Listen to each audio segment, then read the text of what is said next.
In April of 1841, Silas Rutledge made an announcement that shocked even the cruelest plantation owners in South Carolina. He was placing his daughter, Catherine, a 28-year-old woman weighing over 260 pounds, under the complete authority of an enslaved man named Ezekiel Cross, not as a nurse, not as a companion, as her owner in every way that mattered except on paper. The white society of Colleton County was scandalized, but they had no idea what Rutledge was truly doing, or what Ezekiel Cross would do to Catherine over the following months. By November, Catherine's body had changed in ways no one could explain. 13 men were dead, and Cypress Grove Plantation was nothing but ash. What really happened between that enslaved man and the plantation owner's daughter? What did he do to her that terrified everyone who witnessed it? Before we uncover the disturbing truth, subscribe, hit that bell, and comment your state below. Now let me take you back to where it all began. Spring in Colleton County arrived with oppressive heat and humidity that made the air feel solid. The Combahee River moved slowly through the low country, its dark water reflecting Spanish moss that hung from live oak trees like funeral shrouds. Rice paddies stretched for miles, their flooded fields worked by hundreds of enslaved people who moved through water up to their knees from dawn until dusk. This was wealth built on suffering, prosperity extracted from human misery, all of it justified by men who convinced themselves that cruelty was simply the natural order of things. Cypress Grove Plantation sat on 800 acres of moderately productive land. Its owner, Silas Rutledge, was not quite part of the county's elite but desperately wanted to be. He owned 58 enslaved people, which made him wealthy by most standards, but barely qualified him as mid-tier in local society. The truly powerful families owned thousands of acres and hundreds of slaves. They summered in Charleston and sent their children to universities in the north. Their names carried weight that could open doors or destroy reputations with a single word. Silas had married Elizabeth Yancey in 1812, a union that brought moderate land holdings and a respected surname. Elizabeth had been a practical woman who kept meticulous records and seemed more interested in profit margins than social climbing. She died giving birth in 1813 to a daughter christened Catherine. For 28 years, Silas raised Catherine alone while focusing his energies on gaining entry to the inner circles of county power. He was a tall man, thin in the way of people who forget to eat when consumed by obsession. His hair had gone grey prematurely, giving him a severe appearance that matched his cold temperament. In business he was known for being shrewd but honourable enough, the kind of man who would drive hard bargains but keep his word. His daughter Catherine had grown up isolated, educated by tutors, never quite belonging anywhere. By 1841 she was 28 years old and weighed nearly 260 pounds. Her body was swollen from years of medications prescribed by doctors who diagnosed her with hysteria and female nervous disorders. She suffered violent fits where she would scream and throw objects. She had attacked her father with a letter opener the previous year, leaving a scar across his left hand. The white society of Colleton County whispered about her with false sympathy. Poor Silas Rutledge, burdened with a mad daughter. What a shame. She had been such a pretty child. None of them knew the truth. None of them knew what Catherine had witnessed when she was 12 years old, or that her madness was not madness at all but a rational response to living with monsters. The letter arrived on April 7th, delivered by private courier. Silas opened it in his study expecting business correspondence. Instead, he found 3 pages on expensive paper sealed with red wax bearing a symbol he recognized immediately. A scythe crossed with wheat stalks, the mark of the brethren of the harvest. The brethren, 13 men who gathered in darkness to perform rituals they believed strengthened the land through blood sacrifice. They mixed old European traditions with beliefs borrowed from enslaved people who understood spirits and power. They believed the strong were meant to consume the weak, literally when necessary. Silas had been initiated in 1822. He had attended perhaps 40 gatherings over 19 years, participating in rituals that ranged from disturbing to monstrous. The letter informed him he was in debt. $12,000 borrowed over years of gambling losses and failed investments. An impossible sum. Repayment would require selling most of his land and all his slaves, destroying everything he had built. But the letter offered an alternative, a demonstration of commitment from members in difficult positions.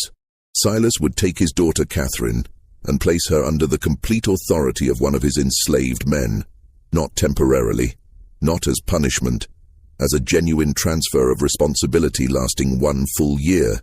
The enslaved man would have total control over her person, her daily activities, her treatment. Silas would announce this publicly at a gathering of the county's prominent families, explaining it as an extreme medical measure for his daughter's condition.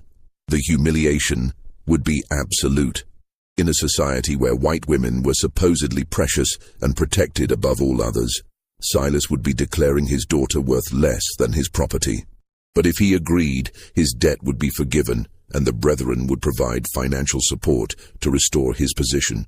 Silas sat in his study for hours that night. He thought about his options. Bankruptcy would destroy him completely.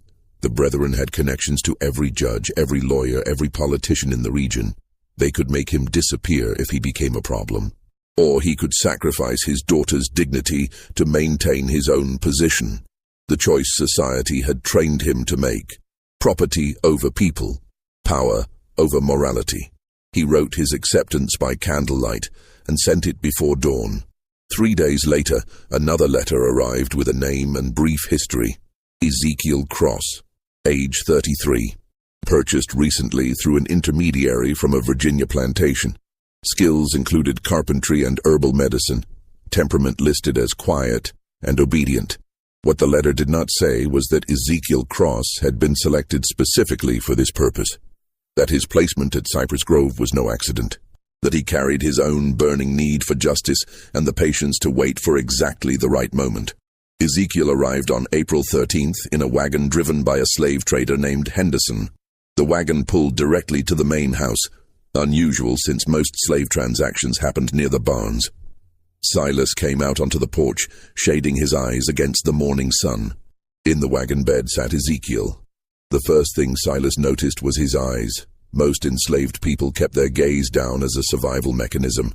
But Ezekiel looked directly at Silas, his expression calm and assessing. It made Silas deeply uncomfortable. Ezekiel was tall, perhaps 6'2", with broad shoulders and lean muscle from a lifetime of hard labor. His skin was unmarked by whipping scars. His clothes were simple but clean. His hands were large and calloused, but his fingers had a precision that suggested skilled work rather than just brute force. Henderson climbed down and handed papers to Silas. Ezekiel Cross, as requested. Previous owner said he was quiet but capable. Your associates want you to know this one was carefully selected. Silas barely glanced at the papers. He addressed Ezekiel directly. You understand why you are here? Yes, sir. Ezekiel's voice was deep and measured with a slight Virginia accent. My daughter is unwell. You will be responsible for her care. Doctors have failed. You claim knowledge of herbal treatments? My grandmother was a healer, sir. She taught me before I was sold. The transaction completed quickly. Ezekiel was shown to a small cabin near the main house, separate from other slave quarters. He was given basic supplies and told his duties would begin the next day. He was informed that his sole responsibility was Catherine's care, and that failure would have severe consequences. Ezekiel nodded and said yes, sir, when required. Then he was left alone. For the first time since arriving, he allowed his expression to change. His jaw unclenched slightly. His shoulders relaxed. He sat on the bed and pulled from inside his shirt a small cloth bundle. He unwrapped it carefully, revealing a piece of worn paper with 3 names written in a child's uncertain handwriting. Sarah, Benjamin, Ruth, his wife, his son, his daughter, sold away from him 3 years ago to a plantation in Alabama known for working slaves to death. He had learned they all died within 18 months. Sarah from untreated fever. Benjamin from an injury that turned septic. Ruth from simply giving up. A 6-year-old child who stopped eating because she could not understand why her family had been torn apart. And Silas Rutledge had been the one to sell them.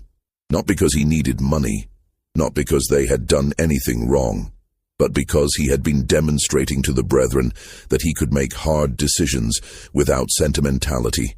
He had split a family like kindling for burning.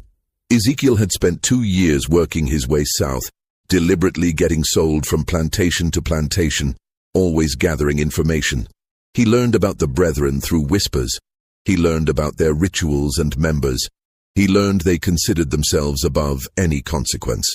When the opportunity came to be sold to Rutledge specifically, Ezekiel knew this was his chance. He would have access to Rutledge's house, to his secrets, to his vulnerabilities. And sometimes justice came not from courts or laws, but from patience and planning, and being willing to become exactly as monstrous as necessary. He folded the paper with the 3 names and tucked it away. Then he lay back and stared at the ceiling and began planning what came next. His first day began on April 14th. A house slave named Judith, middle-aged with graying hair, brought him to Catherine's room on the 2nd floor. She knocked reluctantly. "Miss Catherine, your father has brought someone to help with your treatments." A crash from inside, something heavy hitting the wall. Then Catherine's voice, slurred but venomous. "I do not want more treatments." "Send him away." Judith looked at Ezekiel with sympathy. "She has bad days. This is one." Ezekiel opened the door and stepped inside, closing it before Judith could follow. The room was large but dark, heavy curtains drawn. The air was stale, smelling of unwashed bedding and something else, the sweet rot smell of mercury. Books scattered across the floor, a shattered picture against the wall. Clothes everywhere. Catherine sat in a chair by the cold fireplace, wrapped in a stained dressing gown. Her dark hair hung loose and tangled. Her face was puffy, eyes unfocused. Her hands trembled continuously on the chair arms. She looked at Ezekiel with confusion, then fear, then anger. "Who are you?" I said. "No more doctors." "I am not a doctor, miss. My name is Ezekiel. Your father asked me to help you." "Help?" She laughed harshly. "That is what they all say. Help, treatment, medicine. They mean poison. They mean chains. They mean silence." She stood suddenly swaying. "I know what this is. He is punishing me again, for remembering, for speaking, for refusing to forget." Ezekiel stood still, non-threatening. "What are you supposed to forget?" The question caught her off guard. Her anger flickered to something more vulnerable. "You do not know?" "I know nothing, miss. Only that your father says you are unwell." Catherine studied him intently, as if really seeing him for the first time. "You are not from here." "Virginia originally, miss." "Do you know what happens in this house? What they do in the cellar?" Ezekiel's pulse quickened, but he kept his expression neutral. "I do not know what you mean." "Liar. No heat in it. Just exhaustion. Everyone lies. It is easier than truth." She sat heavily. "Leave me alone. Tell my father his newest torment failed." But Ezekiel moved to the window and drew open the curtains. Sunlight flooded in. Catherine cried out, covering her eyes. "When did you last go outside, miss?" "I cannot walk that far. I'm too weak." "When did you last eat without laudanum in it?" "The medicine is necessary. Doctors say so." "What if the doctors are wrong?" Her hands came down from her eyes. She stared at him with hope and terror mixed. "What did you say?" Ezekiel turned from the window. This was the moment. The first card played. I said, "What if the doctors are wrong? What if everything you have been told about your condition is designed not to help you, but to keep you controllable? What if your father has been poisoning you for years to ensure you never become well enough to speak about what you saw?" Absolute silence. Catherine's eyes went wide. Her trembling hands stilled. For 30 seconds she just sat there, her mind working. When she spoke, her voice was different, clearer. "He told you." "Your father told me nothing, miss. But I have eyes. I know mercury poisoning. I know long-term laudanum use. Healthy women do not become like this without someone working hard to make them that way." "Why would you say this?" Suspicion crept back. "This is a trick. You are testing me.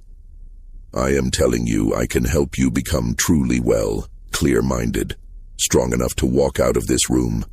But it will not be easy. Your body has been dependent on those medicines for years. Stopping will be painful. You will feel worse before better, and your father will not approve. Then why would you do it? Ezekiel met her eyes. Because I have my own reasons for wanting Silas Rutledge to suffer, and the best way to make him suffer is to give him back a daughter who is sane enough to remember everything and strong enough to speak about it. The truth, dangerous to speak so plainly. But Catherine was damaged, not stupid. She would see through manipulation, but genuine common cause that she might believe. You want revenge on my father? Yes, miss. What did he do to you? He sold my family, my wife and 2 children, sent them to their deaths for no reason except to prove something to people who judge worth by cruelty. Catherine absorbed this, then nodded slowly. The brethren. He sold them for the brethren. Not a question. The brethren, miss? You do not know? She laughed, something manic in it. You will learn. Everyone learns eventually. She leaned forward. If I agree, if I let you help me, what happens then? You get well, miss, and when you are well, we decide what to do next. We? I have my revenge to plan. You have yours. Perhaps they align. Catherine studied him intently. Finally she spoke. I want them all dead. My father, Judge Pelham, Reverend Crenshaw. All of them. Every man who stood in that cellar. I want them to suffer first, to know it is coming, to beg, then I want them dead. The venom was shocking, not for its intensity, but because it came from someone dismissed as mad and harmless. This was not madness. This was rage, concentrated by years of suppression. Ezekiel nodded. Then we have an understanding, miss. Catherine, if we are conspirators, use my name. I cannot, miss. Not where anyone might hear. We must be careful. Then know something, Ezekiel. Catherine's eyes glittered dangerously. I have killed before. 3 people. House slaves who might have told my father about my lucid moments. I cannot remember exactly how. The laudanum blurs everything. But I know I did it. They disappeared. Their families were told they ran away. She smiled terribly. So if you plan to betray me, to use me, then dispose of me, know that I am not a victim. I am something worse. Ice ran down Ezekiel's spine. He had expected an ally, not someone whose capacity for violence might exceed his own, but he kept steady. I believe you, miss, and I will not betray you. Good. Catherine stood more steadily. Then let us begin. But I have one condition. When this is over, when we have had our revenge, I want to die. I do not want to live with what I have seen and done. You will help me with that too. Agreed? Ezekiel had not expected that, but he was committed now. Agreed. Then we have a deal. Catherine extended her hand. After hesitation, Ezekiel shook it. Her grip was stronger than expected. Over the following week, Ezekiel began Catherine's treatment. He gradually reduced her laudanum, replacing some with herbal tinctures. Valerian root for anxiety and sleep. Chamomile for digestive distress. Milk thistle to help her liver process accumulated toxins. The process was brutal. Catherine spent 3 days in bed with fever, shaking and vomiting. Ezekiel stayed with her through it, holding a basin while she was sick, wiping her face with cool cloths, speaking quietly just to remind her she was not alone. When the worst passed, she was weak but clearer than she had been in years. The constant tremor decreased. Her speech was less slurred. She could focus on reading. Then real work began. Ezekiel had her walking, short distances at first, from her room to the hallway end and back. It exhausted her, but he insisted. Every day a little further. He adjusted her diet, bringing lean meats and vegetables instead of heavy pastries. He limited portions strictly, though she fought him, years of using food as comfort-making restriction difficult. While working on her physical recovery, they talked. Catherine told him about the cellar, about what she saw at 12. She described it in detail that made Ezekiel's stomach turn, but he listened without interruption. She told him about years of gaslighting that followed, her father convincing everyone, including herself, that she was mad, that she invented memories, that nothing she said could be trusted. She told him about the journal she kept hidden, pages documenting dates and times when her father left late at night, names of visitors at strange hours. sounds from below that should not be possible. Ezekiel told her about his family, about Sarah who sang while working and taught their children to read despite the danger, about Benjamin who at 8 could do mathematics that amazed overseers, about Ruth who loved flowers and picked wild blooms to make their cabin beautiful.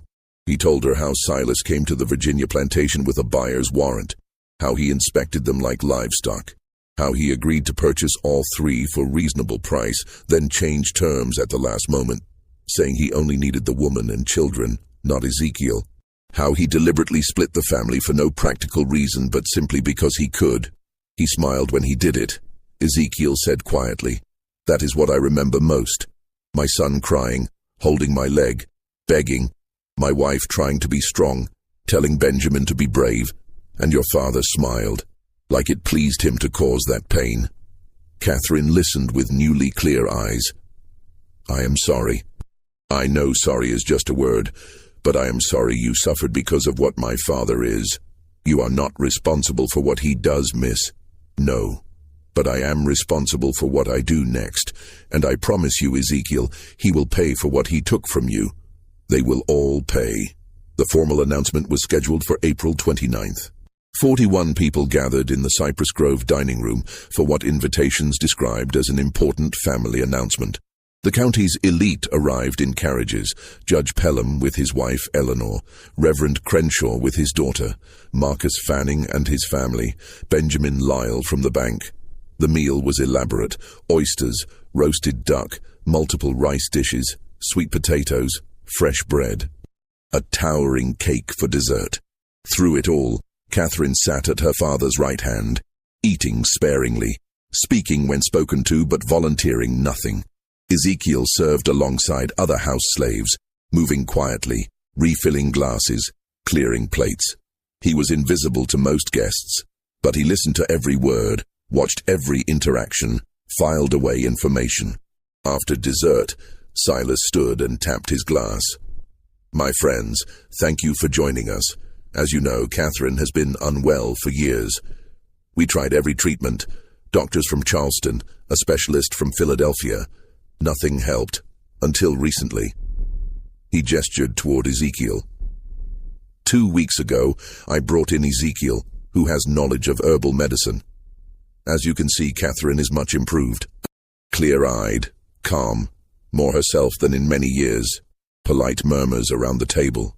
Catherine kept her expression neutral, though Ezekiel saw her hands gripping her napkin beneath the table.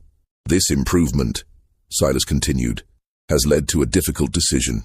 Catherine requires ongoing care more intensive than our household can provide. After much consideration, I have decided Ezekiel will assume full responsibility for my daughter's welfare. He will have complete authority over her treatment, daily activities, and living arrangements, effective immediately."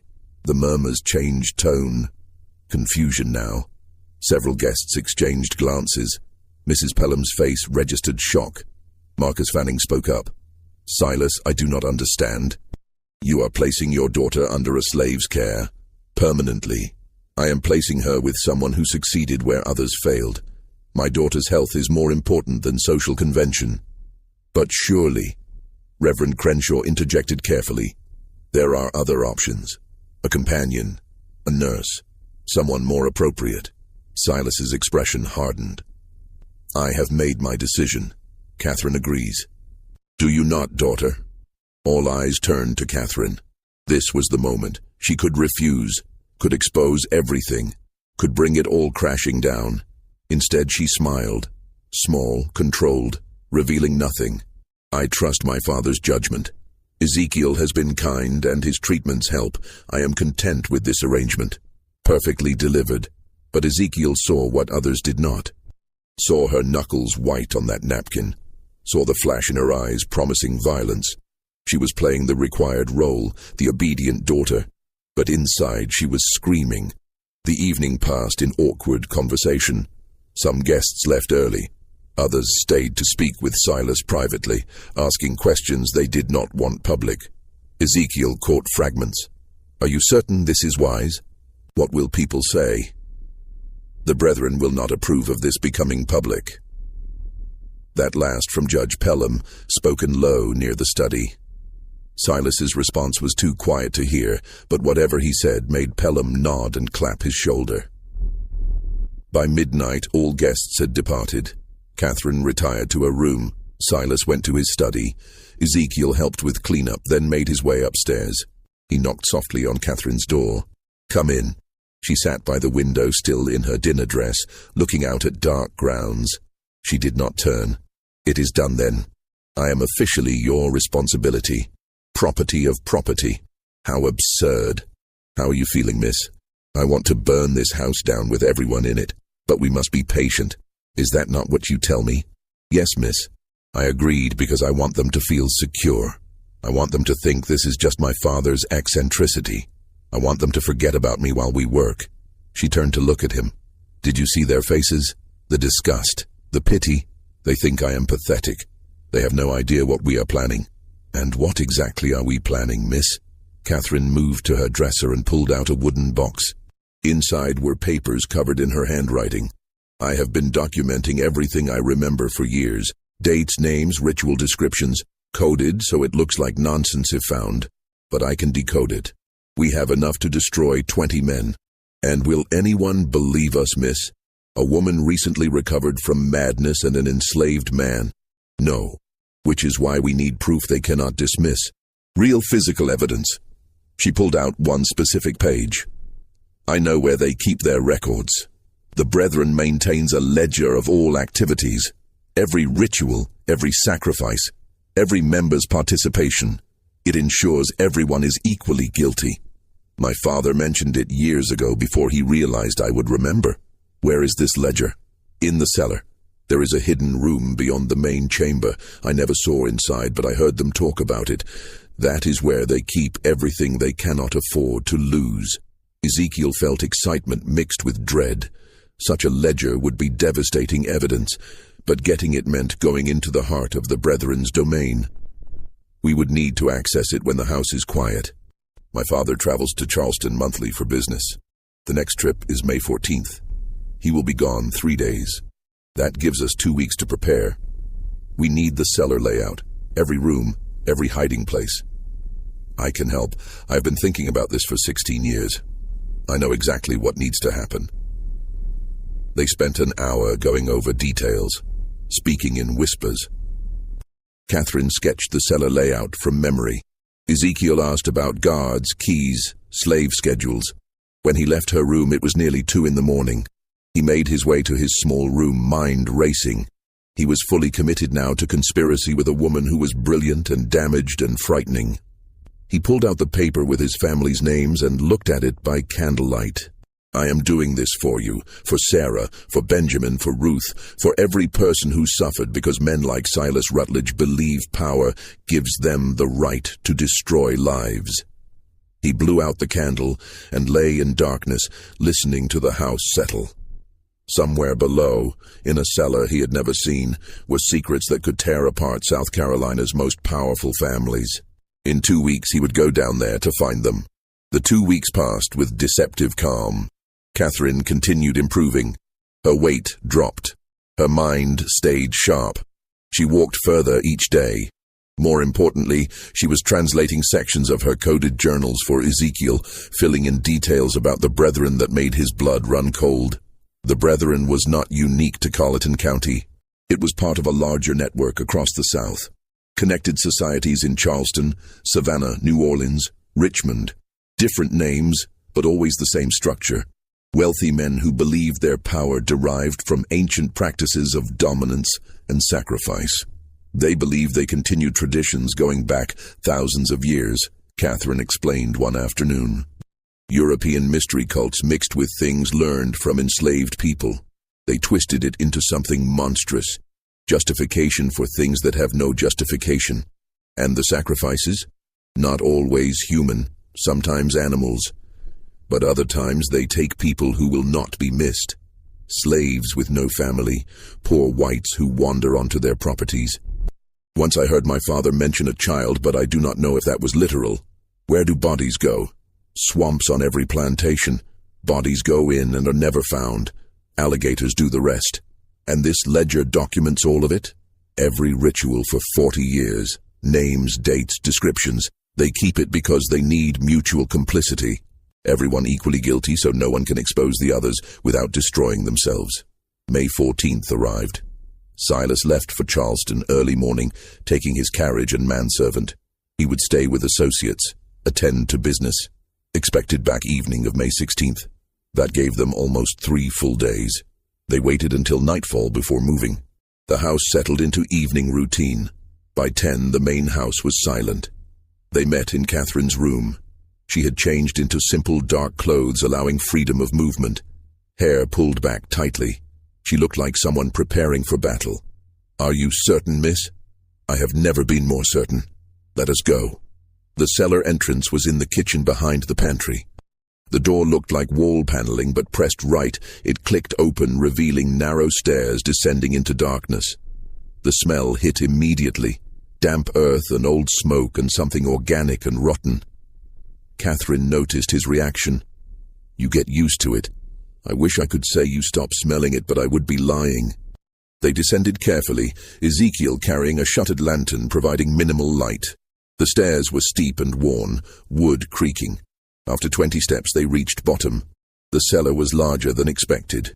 Easily 30 feet square with low ceilings supported by thick beams. Floor was packed earth, walls lined with stones, weeping moisture. At center was what Catherine called the altar, though now it looked like just a heavy wooden table. But dark stains on its surface and grooves carved in edges told their own story. Around the room were candle holders, clay jars sealed with wax, wooden boxes, a rack holding black robes with crimson trim. Along one wall, shelves containing books and papers. Catherine moved with certainty of someone following a memorized map. She led Ezekiel to the far wall where stones seemed solid, but she pressed one particular stone and something clicked. A section swung inward, revealing another chamber. This room was smaller, 10 feet square, and here the brethren kept its secrets. The ledger sat on a wooden stand in the center. Massive, 2 feet tall and 18 inches wide, bound in dark leather with metal clasps. Next to it were smaller journals. Around the walls were shelves containing jars Ezekiel refused to examine too closely. "There," Catherine whispered, pointing. "That is what we need." Ezekiel moved to the stand and opened the book carefully. Pages were thick parchment covered in meticulous handwriting. Names and dates going back to 1800. Ritual descriptions written in clinical detail, like scientific experiments rather than atrocities. He began reading, and with each entry his horror deepened. These men had not just committed occasional violence. They made it systematic. Regular gatherings every 6 weeks. Rituals timed to agricultural cycles, believing blood-fed land. They had killed at least 37 people over the years, probably more. Mostly enslaved people, but also poor whites, indigenous people, anyone vulnerable. And notes about consumption. They had not just killed, they had eaten. Pieces of victims prepared specific ways, consumed during ritualistic meals they believed transferred power. "Dear God," Ezekiel whispered, "this is worse than I imagined.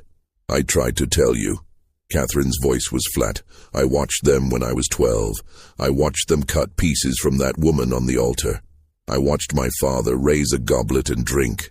Then I spent 16 years being told I was insane, that I imagined it all. But I knew. I always knew." Ezekiel turned pages looking for entries about his family. He found them in October 1838. 3 lines.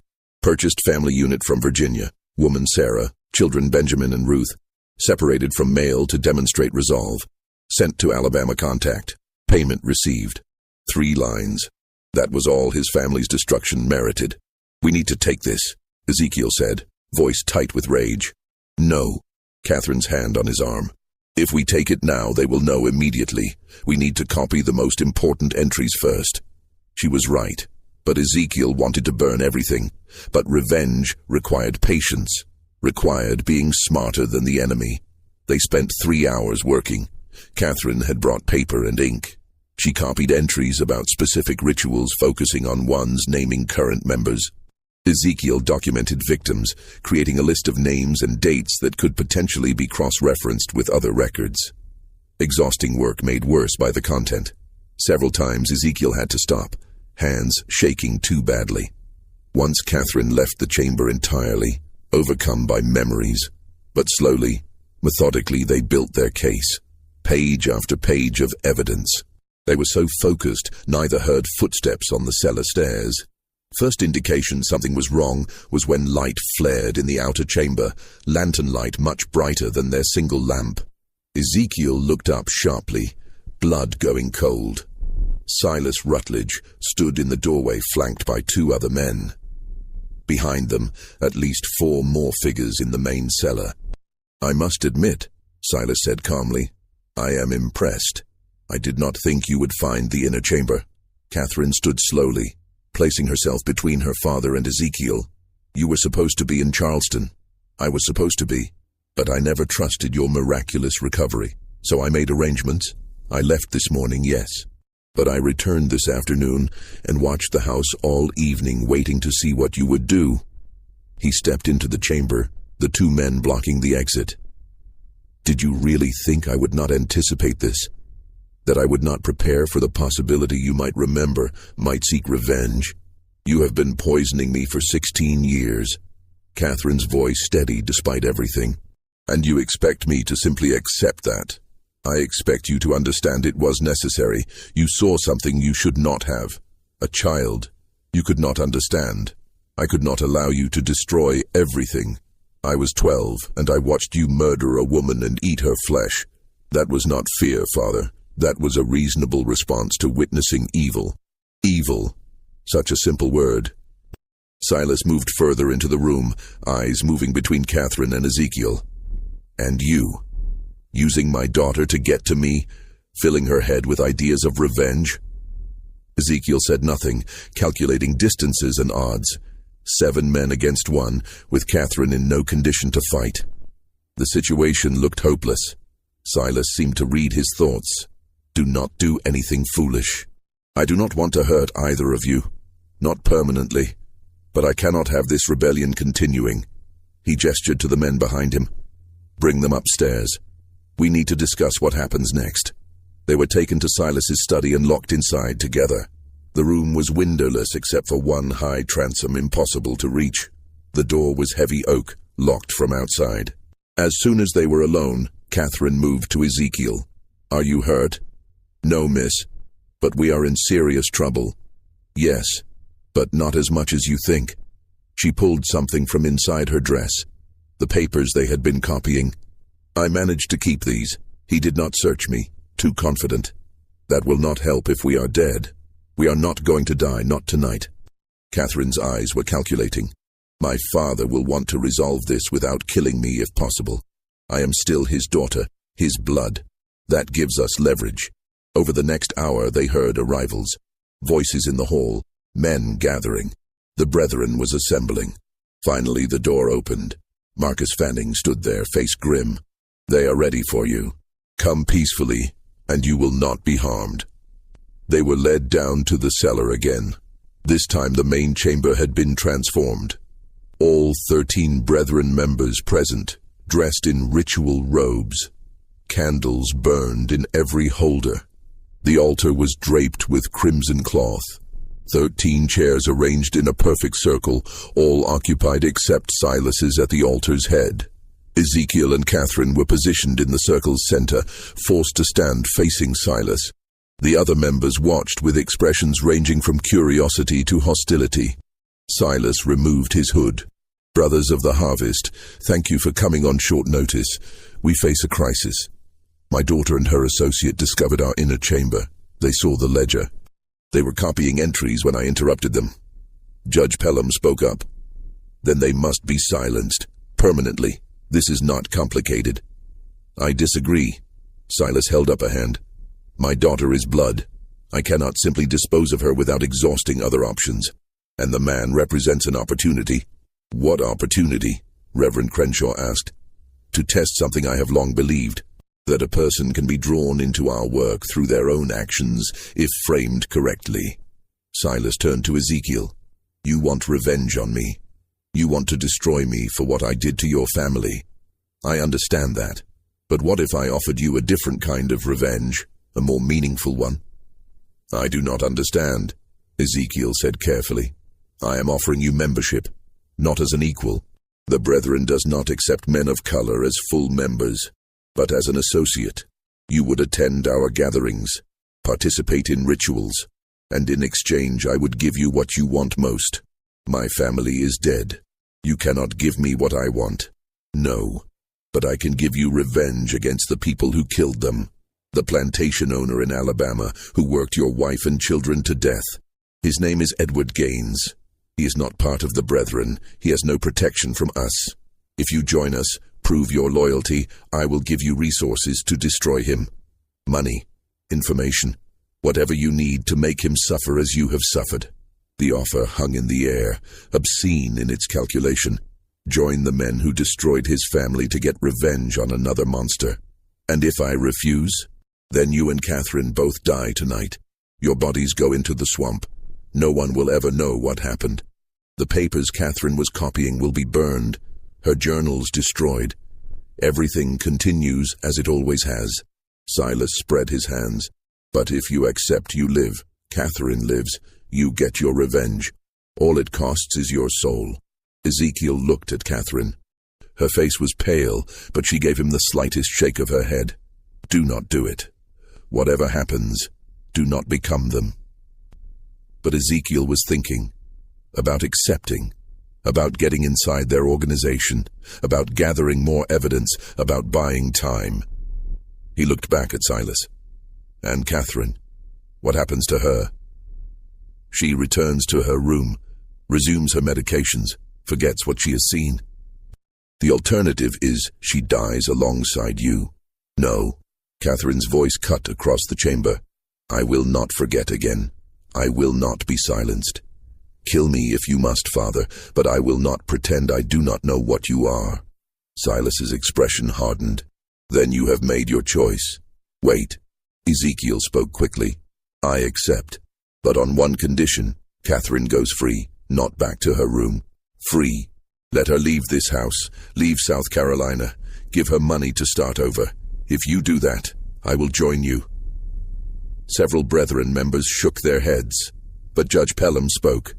The boy makes a point. The girl is already broken. Even if she spoke, who would believe her? But a man willing to join us, to be complicit, that is valuable. That proves our power extends even to those who hate us. Silas considered. Finally he nodded. Very well. Catherine will be sent north. I have associates in Philadelphia who will take her in. She will be given a new identity and stipend to live on. But she can never return to South Carolina, never contact anyone from her old life. She will be dead to everyone here. Agreed. Catherine stared at Ezekiel. No, I will not leave you to... Agreed. Ezekiel interrupted. She goes free. I join you. Then we have a bargain. Silas turned to the others. Catherine leaves tomorrow. Ezekiel's initiation will be in 3 weeks at the next regular gathering. Until then he remains at Cypress Grove under watch. If he tries to escape or contact anyone, the deal is void and both die. Understood? Ezekiel nodded.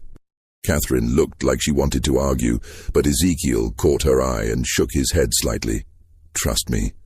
Catherine left the next morning. A closed carriage took her away at dawn. Ezekiel watched from his cabin window as it rolled down the long drive and disappeared into the trees. She had not been allowed to say goodbye. He had not been allowed to speak with her after the confrontation in the cellar. But as she had been escorted to her room the previous night, she had looked back at him once, and in her eyes he had seen something that gave him hope. She understood. She knew he had not truly surrendered. She knew this was strategy, not defeat. The question was whether she would actually go to Philadelphia or whether she had her own plans. The 3 weeks that followed were the longest of Ezekiel's life. He was kept under constant watch. 2 overseers followed him everywhere. He was not allowed to leave the plantation grounds. He was given menial work to keep him occupied, meaningless tasks that accomplished nothing but filled time. But he was also given access to the main house, to the study where Silas kept his papers, to the cellar where the next gathering would take place. They were watching him, yes, but they were also testing him, seeing if he would try to escape, seeing if he would attempt sabotage. Ezekiel did neither. He played the role of defeated man who had made a pragmatic choice for survival. He was quiet, obedient, asked no questions, caused no problems. But he was observing everything, learning the routines of the house, noting which slaves could be trusted, which overseers were cruel, which brethren members visited regularly. He was building a mental map of how everything worked, looking for weaknesses. And at night, alone in his cabin, he thought about what was coming. His initiation would require participation in their rituals. They would test him. They would want to make him complicit in something horrible, so he could never expose them without destroying himself. He thought about how far he was willing to go, what lines he would not cross, even for revenge, whether there was any act so terrible that justice did not justify it. He did not have good answers to those questions. On June 2nd, the night before his initiation, Silas came to his cabin. It was late, after midnight. Ezekiel woke to knocking and opened the door to find his owner standing there alone. "May I come in?" Ezekiel stepped aside. Silas entered and looked around the sparse room. Finally he spoke. "Tomorrow you will become one of us. Not fully, never fully, but enough. I want you to understand what that means. I understand what I agreed to. Do you? Do you truly?" Silas sat on the single chair, uninvited. The Brethren has existed for 43 years. In that time we have never lost a member to exposure. Never had someone break our code of silence. Do you know why? Because everyone is equally guilty. Partly. But also because we take care of each other. A man joins the Brethren and suddenly doors open. Business opportunities appear. Legal problems disappear. Enemies find themselves in difficulty. We are not just a society, Ezekiel. We are a network of power that extends across the entire South. Once you are part of that network, even as an associate, you will have access to resources you cannot imagine. And in exchange, I help you murder people. Silas did not flinch. In exchange, you help us maintain the natural order. The strong over the weak, the powerful over the powerless. That is how the world has always worked. We simply acknowledge it and use it to our advantage. You killed my family to demonstrate your commitment to that order. I did, and I would do it again, because sentiment is weakness. Love is weakness. The moment you allow yourself to care more about individuals than about power, you have already lost. Silas leaned forward. But here is what I want you to understand. Your family is dead. Nothing you do will change that. But you can ensure their deaths meant something. You can use the power the Brethren offers to prevent other families from suffering the same fate. You can work from inside our organization to make changes, to push for less brutal treatment of slaves, to advocate for better conditions. You will have a voice at our table that is worth something. It was almost convincing, almost. The idea that Ezekiel could become some kind of reformer from within, using his position to help others. But he knew it was a trap, a rationalization. The moment he participated in their rituals, he would be compromised. The moment he accepted their power, he would be corrupted by it. "Why are you telling me this?" Ezekiel asked. "Because I want you to succeed. Because having you as an ally is more valuable than having you as an enemy. Because I killed your family, but I do not want to kill you." Silas stood. "Tomorrow night, you will be asked to do something difficult, something that will test whether you truly commit to this path. I am telling you now, whatever you are asked to do it. Do not hesitate. Do not show weakness. Because if you fail the test, both you and Catherine die. Yes, I know she is not really in Philadelphia. I know she is hiding somewhere planning her own revenge. But I have people watching for her. The moment she surfaces, if you have not proven yourself, she will be found and killed. Do you understand?" Ice flooded through Ezekiel. Catherine was alive, but she was in danger, and his actions tomorrow would determine whether she lived or died. "I understand," he said quietly. Silas nodded and left without another word. Ezekiel sat alone in the dark cabin, thinking about the impossible position he was in. He had to participate in something monstrous tomorrow, had to prove himself to monsters, had to become complicit in evil, or he had to find another way. A third option that neither Silas nor the brethren anticipated. He pulled out the paper with his family's names, looked at them in the moonlight coming through the window. "Forgive me," he whispered, "for what I'm about to do, for what I have to become. I promise you it will not be for nothing." The gathering began at midnight on June 3rd. Ezekiel was brought to the cellar by two brethren members who stripped him to the waist and tied his hands behind his back. They led him down the stairs into the candlelit chamber where all 13 members waited in their robes. Silas stood at the altar's head. "Brothers of the harvest, tonight we conduct an initiation unlike any in our history. We bring into our circle a man who has every reason to hate us, a man who has lost everything because of what we represent. We do this to prove that our power extends even to our enemies, that anyone can be brought into the fold if the price is right." He gestured, and two more brethren members brought forward a figure, bound and gagged, struggling weakly. They placed the person on the altar and stepped back. It was a young woman, enslaved, maybe 18 or 19 years old, terrified. "This is your test, Ezekiel," Silas said. "To join us, you must participate in our ritual. You must take the knife and make the first cut. You must prove that your desire for revenge against Gaines is stronger than your moral objections to our methods. If you refuse, you die here tonight. If you accept, you become one of us, and we help you destroy the man who killed your family." The other brethren members began chanting, low rhythmic sounds in a language Ezekiel did not recognize. The candles flickered. Shadows danced on the walls. Silas held out a knife. Long blade, wickedly sharp, handle wrapped in leather. "Take it. Make the choice." Ezekiel looked at the woman on the altar. She was crying, trying to scream through the gag. Her eyes found his, and in them he saw every enslaved person who had ever suffered at the hands of people like the brethren. He saw Sarah, Benjamin, Ruth. He saw himself. He looked at the knife, at Silas, at the 13 men watching to see what he would do. This was the moment. The point where he would either become a monster or die resisting. But there was a third option, one he had been planning for 3 weeks, one that required perfect timing and absolute commitment. He took the knife. The brethren members nodded approvingly. Silas smiled. The chanting increased in intensity.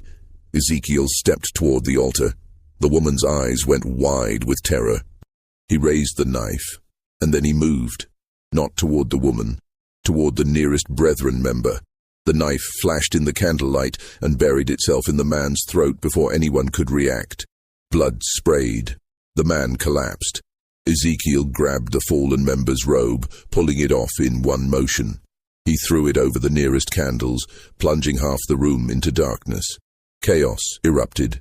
He moved through the confusion like violence incarnate, years of rage focused into action. He grabbed another man, using him as a shield as someone swung at him, threw the body into 2 more members, tangling them, kicked out at a knee, heard bone crack, grabbed a candle holder and smashed it into a face. The brethren were powerful men, but they were not fighters. They were soft, privileged, used to others doing violence for them. Ezekiel was none of those things. He fought toward the altar where the woman lay, grabbed her, cut her bonds with the knife he had somehow kept hold of. "Run!" he shouted. "Up the stairs! Run!" She scrambled off the altar and fled. Ezekiel turned back to face the remaining brethren members, 7 of them still standing, blocking the stairs. "You have made a terrible mistake," Silas said, his voice steady despite the carnage. "You have killed yourself and Catherine both." "Maybe," Ezekiel said, "but I will take as many of you with me as I can." What he did not know was that above them, in the main house, Catherine had returned. She had never gone to Philadelphia. She had been hiding in the slave quarters, waiting, planning, gathering allies among the enslaved people of Cypress Grove. And when she heard the commotion from the cellar, when she saw the young woman burst from the kitchen screaming, she knew it was time. The reckoning. Catherine had spent 3 weeks recruiting. She had moved from plantation to plantation under cover of darkness, speaking to enslaved people she had known her whole life, people who had watched her grow up, who had suffered under her father's ownership. She told them about the brethren, about the cellar, about the rituals, and she told them that tonight was the night they could end it. 23 people came, men and women who had nothing left to lose, who had lost children to the brethren's rituals, who had watched friends disappear into the swamps, who had endured decades of brutality from men who believed themselves untouchable. They came armed with tools from the fields, axes, scythes, hammers. They came with rage that had been building for generations. When the young woman burst from the cellar, Catherine led them down. The brethren members, still trying to subdue Ezekiel, did not hear them coming until it was too late. The enslaved people flooded into the cellar like a tide. There was no mercy in what followed, no hesitation.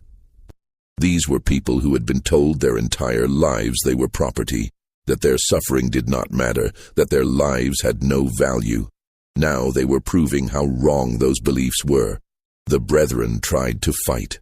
Judge Pelham pulled a pistol but was struck down before he could fire. Reverend Crenshaw begged for mercy and received none. Marcus Fanning tried to flee up the stairs and was dragged back down.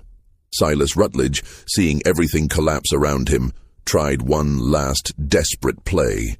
He grabbed Catherine, pulling her to him with a knife at her throat. "Stop! Stop, or I kill her!" The room went still. Catherine looked at her father with no fear in her eyes. "Do it. Kill me. It changes nothing. You have already lost. I can still escape. You can still nothing." Catherine's voice was cold.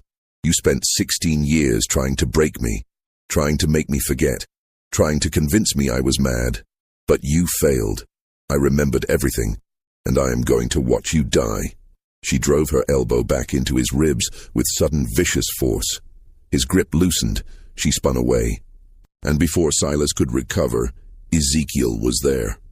They faced each other, the enslaved man and the plantation owner. All the power Silas had held, all the privilege and cruelty, all the years of believing himself untouchable, none of it mattered now. "You took everything from me," Ezekiel said quietly. "My wife, my children, my life. You did it for no reason except that you could, to prove something to men who valued cruelty over humanity." "Please," Silas said. Just that one word, pathetic and desperate. Did my wife say please? Did my son? Did any of the people you killed in this cellar? Ezekiel shook his head. "No mercy. Not for you. Not ever." What happened next was brutal and final. The enslaved people made sure none of the brethren survived. 13 men who had believed themselves above consequence learned in their final moments that power was an illusion. That cruelty always came home eventually. When it was over, Catherine stood in the center of the cellar surrounded by bodies. She was shaking, not from fear but from release. 16 years of rage finally given outlet. Ezekiel came to her. "Are you hurt?" "No. Are you?" "Minor cuts. Nothing serious." He looked around at the carnage. "What do we do now?" "Now." Catherine's smile was grim. "Now we burn it all. The cellar, the ledger, the evidence. We destroy every trace of what happened here. But that evidence could prove what they did, could bring justice." "Justice?" Catherine laughed bitterly. "Ezekiel, look around. This is justice. The only kind we were ever going to get. If we try to take that ledger to authorities, what happens? We are hunted down and killed. The surviving brethren members in other counties come for us. This only ends if everyone believes the Cypress Grove chapter died in an accident. If there is no evidence, no witnesses, no story to tell." She was right, and Ezekiel knew it. "Then we burn it." They spent the next 2 hours preparing. The enslaved people who had helped them left before dawn, disappearing back to their various plantations. They would say nothing. They had seen nothing. They knew nothing. That was how survival worked. Catherine and Ezekiel poured oil through the cellar, stacked wood and kindling, placed the bodies in positions that might look like an accident if anyone investigated. Then they took the ledger and all the journals and placed them in the center of the altar. "Wait," Ezekiel said. He opened the ledger one last time and found the entries about his family.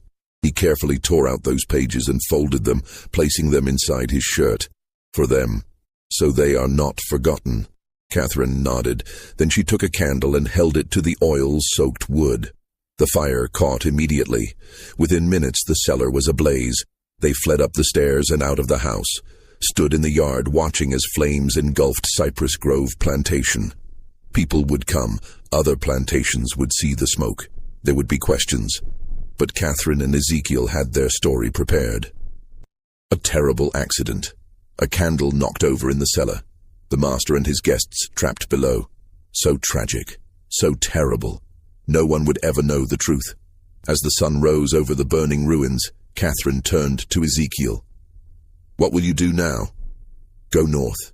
Use the chaos of this fire to disappear. Maybe find others who want to fight, to create a network that can help people escape." He pulled out the paper with his family's names. "I cannot bring them back, but I can make sure others do not suffer the same fate. And I will go north as well. Use the money I have been stealing from my father's accounts for years. Start over." She paused. "But I will not forget. I will document everything that happened here. I will write it all down so that someday, somehow, someone knows the truth. They sealed the records. They will seal your testimony too if you try to make it public. Then I will hide it. I will code it. I will leave it somewhere to be found decades from now when we are all dead and it cannot hurt us anymore." She looked at the burning house. The truth has a way of surfacing eventually. Even when people try to bury it, they stayed until the fire burned itself out, until Cypress Grove Plantation was nothing but ash and blackened timbers, until there was nothing left to show that 13 men had gathered there to commit atrocities. Then they walked away in opposite directions, Catherine north toward Charleston, and eventually Philadelphia. Ezekiel west toward the frontier, where enslaved people could disappear into communities that asked no questions. They never saw each other again. The official story was exactly as they had planned. A tragic accident. Silas Rutledge and 12 prominent gentlemen meeting at Cypress Grove to discuss business when a fire broke out. All 13 perished in the cellar, overcome by smoke before they could escape. A terrible loss for Colleton County, funerals with full honors, eulogies praising their contributions to society. Catherine Rutledge was reported to have died in the fire as well. Her father's mad daughter trapped in her room, unable to escape. A particularly sad footnote to an already tragic event. No one questioned it. No one looked too closely. The enslaved people who had participated said nothing. They had no reason to speak, and every reason to remain silent. Most were sold within months to different plantations as Cypress Grove was liquidated. They scattered across South Carolina and beyond, carrying their secret with them to their graves. Years passed. The ruins of Cypress Grove were eventually demolished, the land sold, new buildings constructed. Life moved on as it always does, covering over the past with the present. But whispers persisted, stories told in slave quarters late at night, about the plantation where the masters burned, about the night justice came to men who thought themselves untouchable, about the woman and the man who made it happen. The stories changed with each telling, becoming legend, becoming myth, but the core remained. That cruelty had consequences, that power was not absolute, that sometimes the powerless found their power. In 1863, during the Civil War, Union troops occupied the area where Cypress Grove had stood. They found evidence of old tunnels beneath the property, found bones in the nearby swamp, found markings on trees that suggested ritual sites. But the war moved on, and no one had time to investigate further. In 1971, during demolition work, a journal was found sealed in a wall. It detailed everything: names, dates, rituals, victims. But as Catherine had predicted, it was coded. And before anyone could fully decode it, the journal vanished from county records. Some say it was destroyed. Others say it was taken by descendants of the Brethren families, protecting their ancestors' secrets. A few believe it still exists somewhere, waiting to be rediscovered when the time is right. What is known is this: 13 prominent men died in a fire in 1841. Catherine Rutledge disappeared shortly afterward, though no body was ever confirmed found. An enslaved man named Ezekiel Cross was reported sold to a plantation in Alabama, but no record of the transaction exists. And for years afterward, stories circulated among enslaved communities about a network helping people escape, led by a man who had faced the monster and won. Whether those stories were true or just wishful thinking, no one can say for certain. But sometimes truth lives not in official records, but in the stories people tell, in the memories they keep, in the justice they remember, even when history tries to forget. This mystery shows us that power built on cruelty is never as solid as it seems, that secrets kept in darkness eventually find light, that the people deemed powerless often hold the most dangerous power of all. The power of witness, the power of memory, the power of refusing to forget. What do you think of this story? Do you believe everything was revealed? Do you think that journal still exists somewhere, waiting to be found? Leave your comment below. If you enjoyed this tale and want more dark historical mysteries like this, subscribe to Liturgy of Fear, hit the notification bell so you never miss a story, and share this video with someone who loves mysteries that blur the line between history and horror. These stories need to be remembered. These voices need to be heard. See you in the next video.